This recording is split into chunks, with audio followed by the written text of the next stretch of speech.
Hi friends, welcome to my channel. நம்ம இன்னைக்கு என்ன பார்க்க போகிறோம்னு பார்த்தீங்கன்னா, கொத்தவரங்காய் பொரியல் தாங்க. ரொம்ப சிம்பிளாக ஈஸியாக எப்படி செய்யுதுன்னு பார்க்க போகிறோம். கொத்தவரங்காய் பொரியல் வந்து ரொம்ப ஈஸியாக செஞ்சிடலாங்க. ரொம்ப ரொம்ப ஹெல்த்தியான ரெசிபிங்க. இப்போ அந்த ரெசிபி வந்து எப்படி செய்யுதுன்னு நம்ம இந்த வீடியோவில் போய் பார்க்கலாம். வானல்ல தாளிக்கிறதுக்கு தேவையான அளவுக்கு எண்ணெய், கடுகு இதெல்லாம் சேர்த்துட்டு ஒரு கொத்து கருவேப்பிலை சேர்த்துக்கலாம். அதெல்லாம் நல்லா பொரிஞ்சதுக்கப்புறமா ஒரு பெரிய வெங்காயத்தை நல்லா கட் பண்ணிவிட்டு அது கூட சேர்த்துக்கலாம்.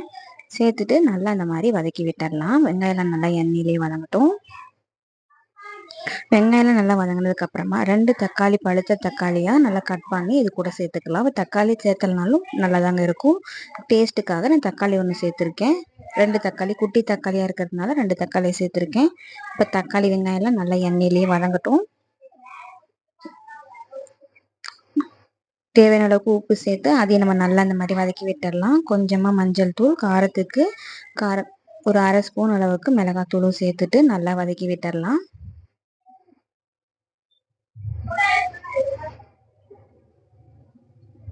இப்போ தக்காளி எல்லாம் நல்லா வதங்கிடுச்சு பாருங்க. கொத்தவரங்காய் எல்லாம் குட்டி குட்டி பீஸாக கட் பண்ணி தண்ணியில் நல்லா போட்டு ஒரு தடவைக்கு 2 தடவை நல்லா க்ளீன் பண்ணி எடுத்து வச்சுருக்கேங்க. கொத்தவரங்காயில் வந்து நார் மாதிரி இருக்கும். மேலேயும் கிள்ளி நம்ம நல்லா கிள்ளி எடுத்தோம்னா ஈஸியாக நார்லாம் வந்துடும். இப்போ காய் எல்லாத்தையும் நம்ம இது கூட சேர்த்துட்டு நல்லா இந்த மாதிரி கலந்து விட்டுடலாம். கலந்து விட்டுட்டு காய்க்கு தேவையான வேகத்துக்கு தேவையான அளவுக்கு 1 டம்ளர் அளவுக்கு தண்ணி சேர்த்துக்கலாம். தண்ணி சேர்த்துட்டு ஒரு 10 நிமிஷம் அப்படியே விட்டுடலாம். விட்டுட்டு தட்டு போட்டு மூடிடலாம். அப்பப்போ எடுத்து நல்லா இந்த மாதிரி கிண்டி விட்டுட்டோம்னா காய் நல்லா வெந்துடும். ஆனால் அடி பிடிச்சிடும். அப்பப்போ நீங்கள் ஓப்பன் பண்ணி பார்த்துக்கோங்க. தண்ணி எல்லாம் நல்லா சுண்டட்டும். இப்போ பாருங்கள், தண்ணி எல்லாம் சுண்டி காயெல்லாம் நல்லா வெந்து நமக்கு தயாராகிடுச்சு.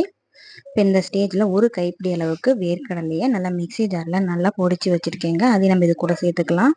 இதுக்கு பதிலாக தேங்காய் துருவல் சேர்த்துனாலும் நல்லா தான் இருக்கும். ரொம்ப சுலபமாக ஈஸியாக கொத்தவரங்காய் கூட்டு எப்படி செய்யுதுன்னு நம்ம இந்த வீடியோவில் பார்த்தோம். இதேமாதிரி நீங்களும் கண்டிப்பாக உங்கள் வீட்டில் செஞ்சு பார்த்துட்டு எப்படி இருக்குன்னு மறக்காமல் கமெண்ட்டில் சொல்லுங்கள். வேர்க்கடலை போட்டு நல்லா எல்லா பக்கமும் வர மாதிரி ஃபுல்லாக எடுத்து விட்டுருங்க. நம்ம விட்ட தண்ணி எல்லாமே நல்லாவே சுண்டிடுச்சு பாருங்கள். அவ்வளோதாங்க. ரொம்பவும் டேஸ்ட்டான சூப்பரான கொத்தவரங்காய் பொரியல் எப்படி செய்யுதுன்னு நம்ம இந்த வீடியோவில் பார்த்தோம். நீங்களும் இதே மாதிரி செஞ்சு பார்த்துட்டு எப்படி இருக்கு மறக்காமல் கமெண்ட்டில் சொல்லுங்கள். இந்த வீடியோ பிடிச்சிருந்தா நம்ம சேனலை மறக்காமல் சப்ஸ்கிரைப் பண்ணிவிட்டு லைக் பண்ணிக்கோங்க ஃப்ரெண்ட்ஸ். உங்கள் ஃப்ரெண்ட்ஸ் அண்ட் ஃபேமிலிக்கும் ஷேர் பண்ணி விடுங்க. தேங்க்யூ.